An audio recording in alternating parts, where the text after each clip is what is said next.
Welcome to Perspectives with Mzu. Welcome to Perspectives with Mzu. My guest today is Teboho Victor Mongoato, a commercial farmer in the Matatiele area. He's a former teacher, a commercial farmer, an entrepreneur, and the interim chairperson of the newly created South African Grain Association. Welcome, Victor. Welcome. Thank you, Prof, for your allowance of this opportunity that we can be able to share and air some views in the industry of the sector where we're working from, the agricultural sector. Thank you. Awesome. We don't often have real farmers coming to our podcast show, especially, and I will emphasize, Black commercial farmers. Because we're made to believe that farming is, and especially commercial farming, is not for Black people. That when there's reference to Black farmers, it's often those who are farming or as smallholder farmers, and there are scholars and people who romanticize smallholder farmers, that the Black folks must be given small pieces of land to farm behind their homesteads, and that's basically this part of their historical heritage. Traditionally, they've been farming like this, and carrying a hoe and doing farming like that. So we've come out of a system that has made us to believe that it's almost impossible to have a successful Black commercial farmer. So I feel very privileged to have you sitting in front of me. You are a commercial farmer with all the challenges that you're facing. You, as I understand, you are farming in Matatiele, and I know the region where you're farming. It's just that I've not been to your farmland, and I will come to your farmland. I can say that here, that I will come and take a look, because I'm inspired by what you are doing. The actual land that is under planting is 350 hectares, as I understand, but the total land that you occupy is about 809 hectares, which also includes the felt area for grazing. Tell us a bit about your journey. How did you become a farmer, a commercial farmer, a Black commercial farmer? And what are some of the lessons that you can share with those who want to do farming but are discouraged by messages that this is a very, very difficult activity? It's not for Black people. It's genetically wired amongst the white Africans folks. Thank you, Prof. The narrative that the commercial farming, it's not for Black people, if I may, is actually the narrative that is out there with the availability of some resources to look into skills development. Therefore, the industry is channeling whatever government resource to look into developing the skills among Black farmers. Yeah. But after developing those skills, they would not want to go an extra mile of actually seeing that those skills are actually optimally used, because of the lack and fear of competition. Because once you get into commercializing Black farmers, those who traditionally protect and hold within the turf, they would not want Black farmers to participate optimally and commercially in that scale, because they would know that competition will be brought in, and preferably people will buy from their own, those who locally produce the stuff. So there is that problem, and also discouraging Black farmers to make it as if it's so impossible. Actually, it's been made impossible intentionally, because the industry, the agbees, the co-ops, those who provide fertilizer, etc., and also the commercial banks are actually channeled to actually believe in a particular manner that if you don't have collateral, it's impossible to get the loan from the banks, a collateral in the form of the land.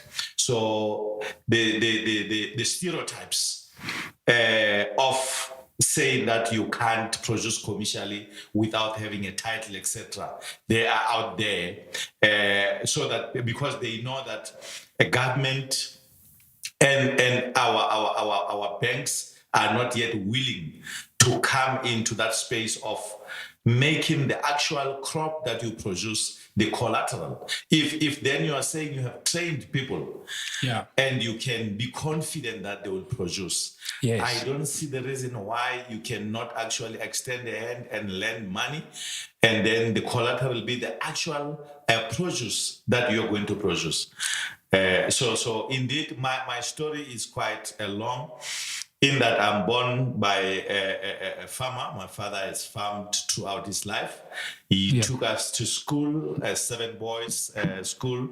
We have our own professions through livestock. So we have seen and grow out of the traditionally in a farming setup. So where I am actually farming now, I'm farming in a military land. It was a military land where I had an opportunity to get in there, farming on livestock and cropping.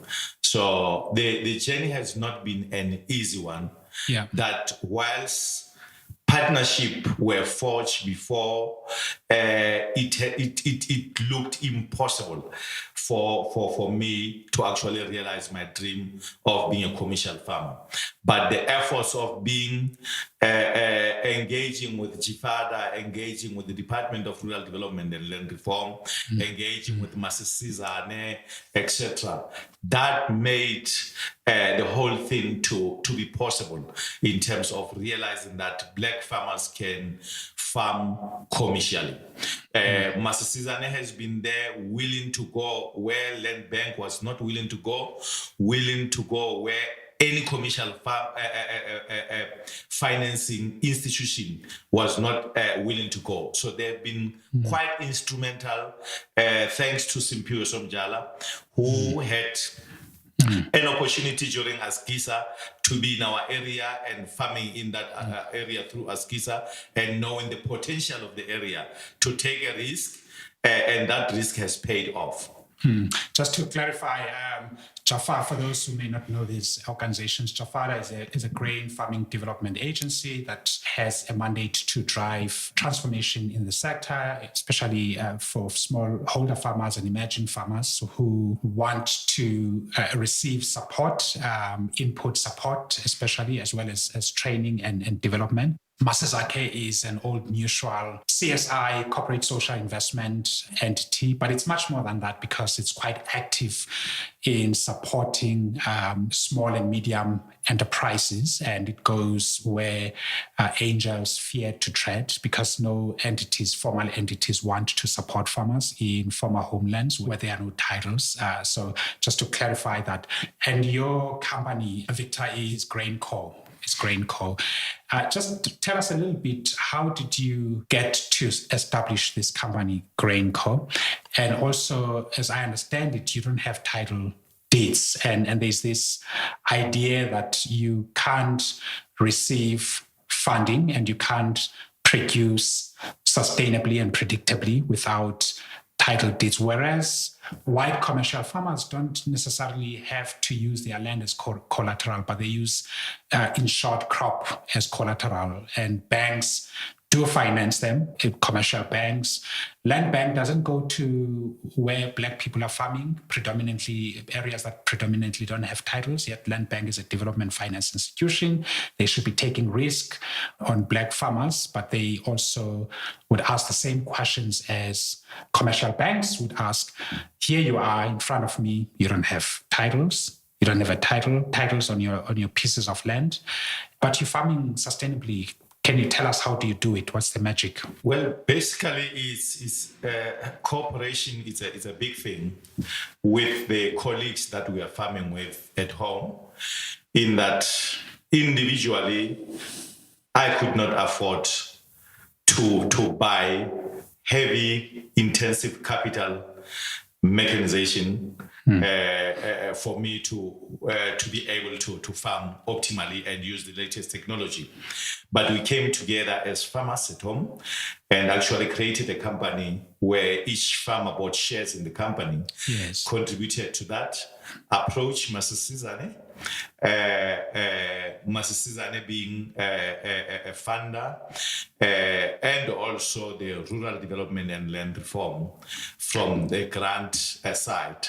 They gave us a grant of 18 million rands, and we had a loan of 32 million to buy that asset to mechanize with a target of 10,000 hectares that we targeting to optimally mechanize in Matatiele alone.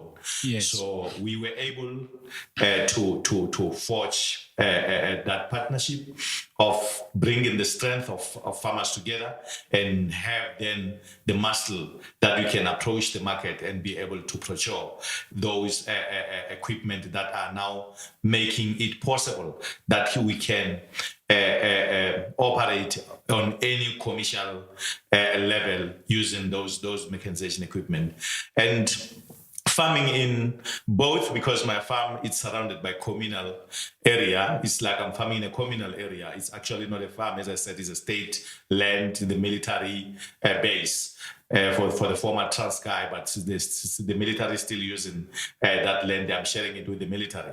That the fields don't even have fence. So I had to negotiate and talk to our communities surrounding the farm to say, yes, well, during the cropping time, we should look at our livestock so that it does not get into the fields because there is no fence.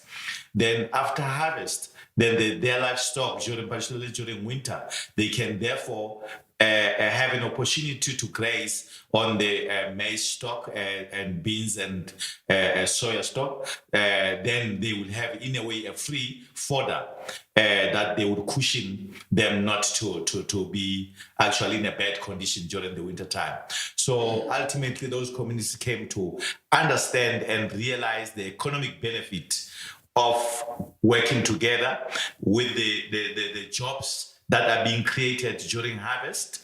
Like I would make an example, this season we had seasonal workers of more than 60 people that were employed on my entity alone. So they have come to realize that by cooperating with those communities, as much as you don't have fence lands, shepherds know that during the cropping season, when the crop is still on the lands, they have to look after the livestock. So that we have come to that understanding, a mutual benefit of that kind. So again, with the issue of the markets, we have not yet arrived there, but it has been a battle from our side because we have no access to silo. You would know that the former Transkei or former homelands were actually intentionally excluded that they may have an agricultural infrastructure, so that there were reserves as labor reserves. Then it would be our fathers and brothers would just be going to the mines, to the Free State Northwest, where there are commercial farms, to go and work there. So it was just a labor reserve. Now, we, for instance, the challenge we are still currently having is to take our produce to the silos. We would take the silo as far as Winterton from Matatiele, about 400 kilometers. You would then, when you make your calculations, find that you are just farming to cover the cost of the transport. You are not getting any returns. That's why it's so critical that at this key moment of the radical economic transformation, the government needs to refocus unapologetically so in the areas that have been excluded to provide infrastructure in those areas. Wonderful. I mean, as I'm listening to you, I can see lots of opportunities for entrepreneurs who want to invest in the sector, especially in areas that were historically excluded from the mainstream economy, areas that were systematically underdeveloped and de-skilled. And these are former homelands because they were reconfigured to become labor reserves, essentially to convert people in those areas to be appendages into the white-owned economy. Whereas if you look at the white commercial farmers today, historically they were supported massively by government through the Land Bank. When it was formed in 1912 through the Land Bank Act, they received input support from seeds to lime to fertilizer, soil correction. They were supported with silo infrastructure. They were supported with marketing boards. Government would give them a price before they even produce, and they had channels to international trade links. And today, if you talk to them, it's as if they've never received such support, and that they are where they are through their competitive effort, their ingenuity, their creativity, and they want to kick away the ladder that they climbed on, which was essentially government support. And Black entrants into the sector are expected to fend for themselves, to pull themselves by their own bootstraps, and one really gets discouraged when entities, you would expect entities such as your competition commission to go very hard on the concentration levels in the sector, government to pump in a lot of money to risk on Black farmers, Land Bank to take risk on Black farmers, because Land Bank, even though they raise money from the capital markets like commercial banks, but the distinctive feature of Land Bank is that they have state guarantee, meaning that the government would bail them out. And for that reason, they should take risk for transformation. They need to be more imaginative. They need to think at a different plane of strategy, to think transformation along with growth and competitiveness in the sector. So listening to a story like yours, which is, I think, a story that is common in these areas, is very disheartening, because you would think that almost a quarter of a century after democracy, after the onset of democracy, we'll be celebrating 25 years in 2019, 25 years of democracy, but the imbalances and the structural exclusions in our economy are still deep. They're glaring. The Black people are not participating in the mainstream economy. They are nowhere to be seen in the agriculture value chain, except as small-scale farmers, smallholder farmers, and a few dotted Black commercial farmers like yourself. You don't find any Black person owning silos. You don't find any Black person owning processing facilities. The marketing platforms, they are not there. Which brings me to the next question, which is, this year, 2018, you exported maize for the first time, meaning you sold to international markets beyond South Africa. That's big progress, given the history that you've narrated. How did you break into export markets? Because I thought that the only way to sell your maize is to use the very same agribusiness groups that are not interested in seeing Black commercial farmers succeed. Well, with the increase in terms of the yield from below average of 4 tons to the averaging of 6 tons per hectare, this season we were very much strategic in identifying the market beforehand. And we were also helped by Grain Farmer Development Association to actually monitor and secure that the reliability of an intermediary, though it's not that you are traditionally co-ops that you would normally sell through. The intermediary that we use in the form of whipwise, we managed to secure an international market because we were avoiding to store as far as from Winterton with the costs that would erode to our margins. And also we actually secured that market that we would get a price of farm on the farm gate that will actually be advantageous to the farmer without these hidden deductions that we experience when we sold through Unigrain and through Omnia, that you sign a contract at the end of the day when you have to get your returns back, you are told of the deductions that you have never been part of the agreement when you sign.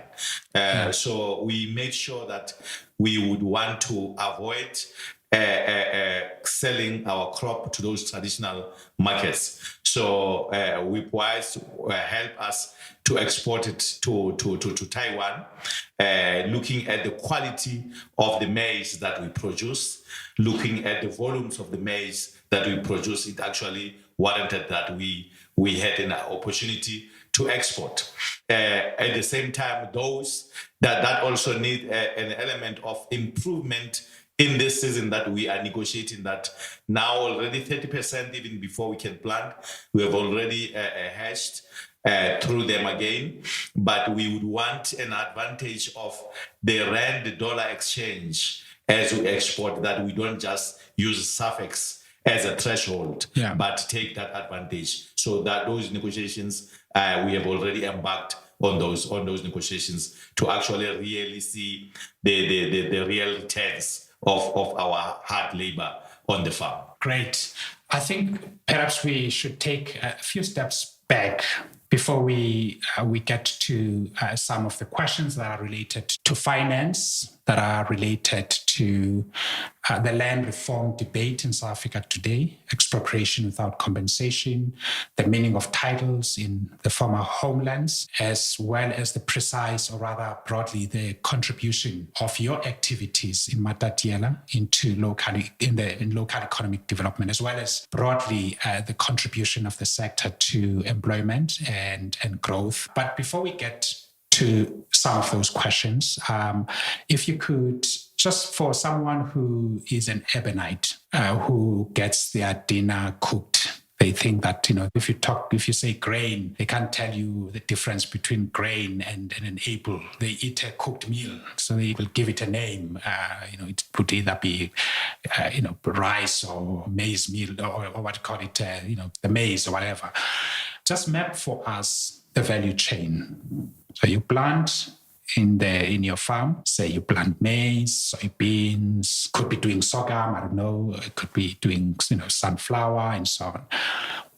What happens from before that process, during the planting process, after the planting process at harvest?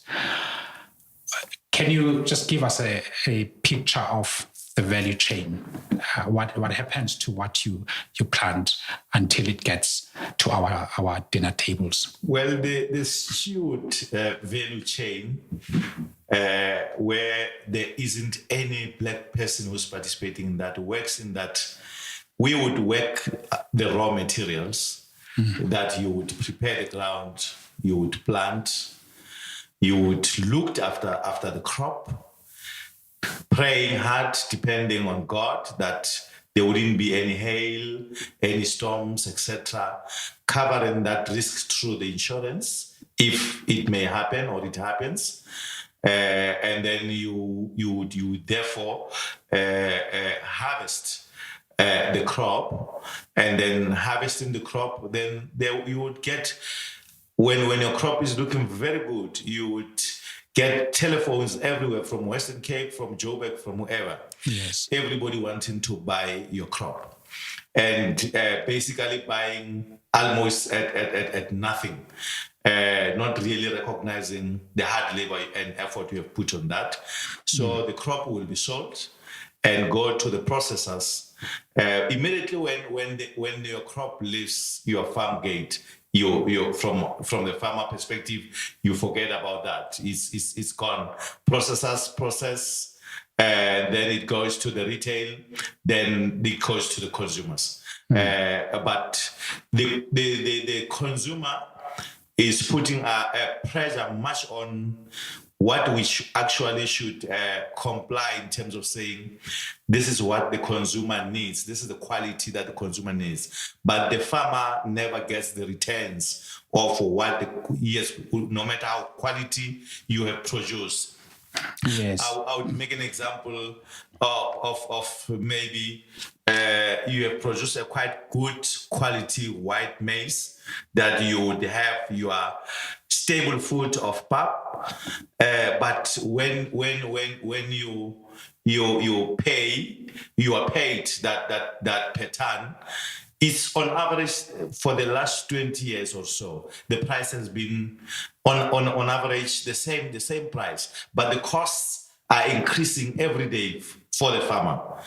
They never the price increases for the farmer, but the costs are so you have to be innovative as a farmer to say, to be profitable, how do I actually maximize what I have and innovate so that you would, in a way, relatively still stay afloat, but with the costs of production rising every day. So those are the challenges that the consumer, the urbanites needs to understand and appreciate the toils that we go through in terms of making sure that South Africa is a sovereign food country.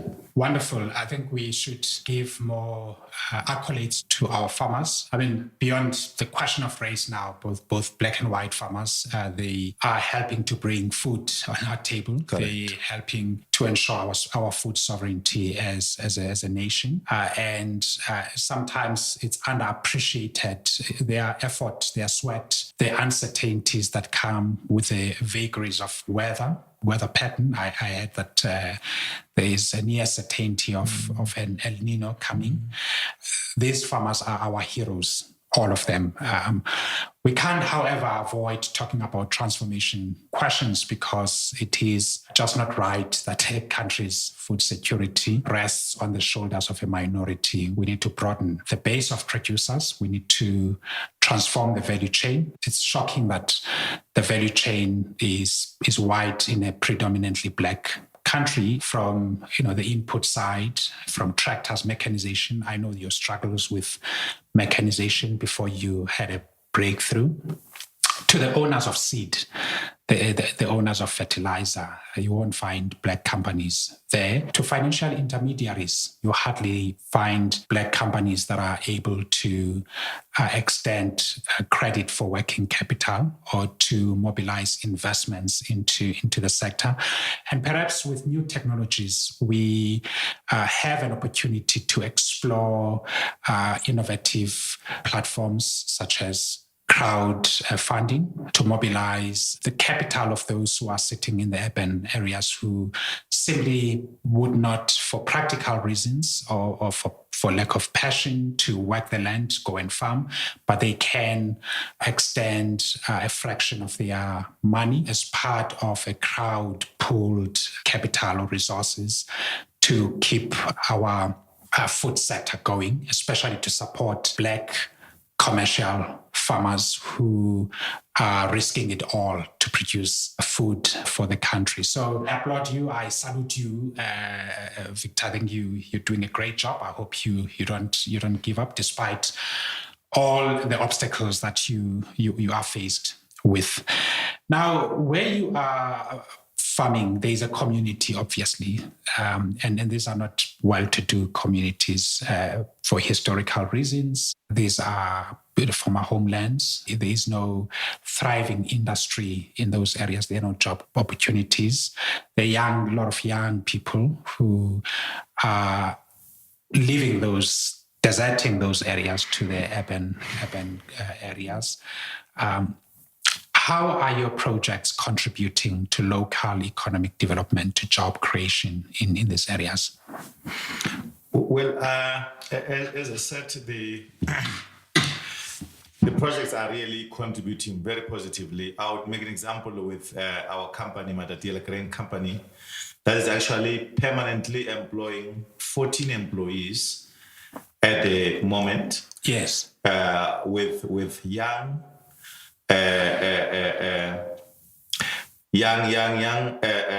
employees operating our equipment, and also young accountants in the office and agronomists who are helping us and advising the farmers on the ground. Yes.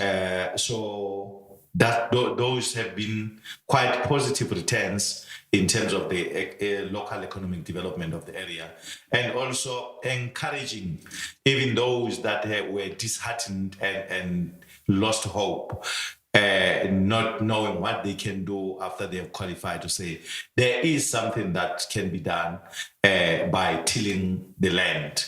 It's not necessarily only the hard work that actually can be done in laboring or contributing towards the space of the value chain in terms of what you said, supplying fertilizer, chemicals, even livestock, medication, etc. There are enormous opportunities had the industry willing to actually transform. Yes. Rural areas would be thriving today. But we were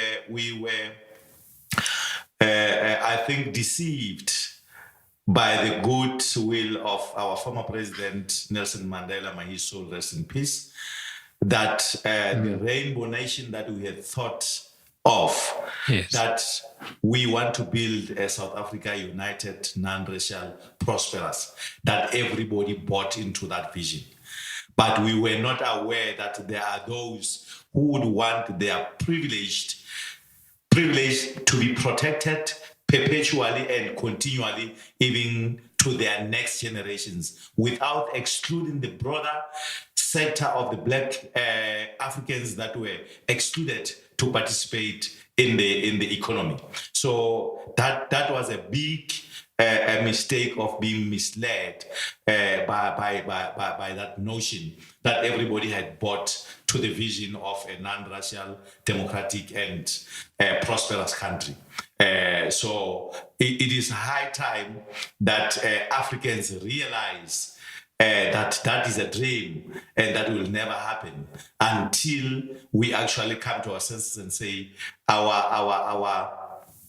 our fate is in our hands and in nobody else's hands.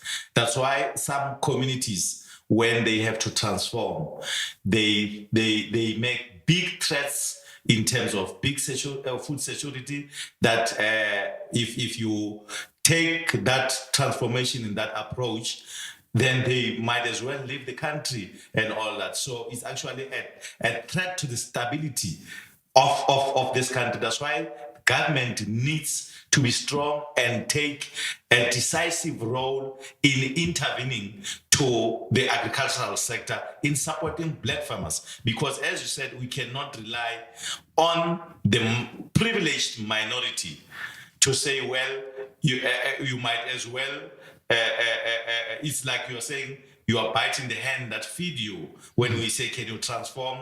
Can you be inclusive? They just don't want to share, but they want us to be playing on a very low level of 1 hectare.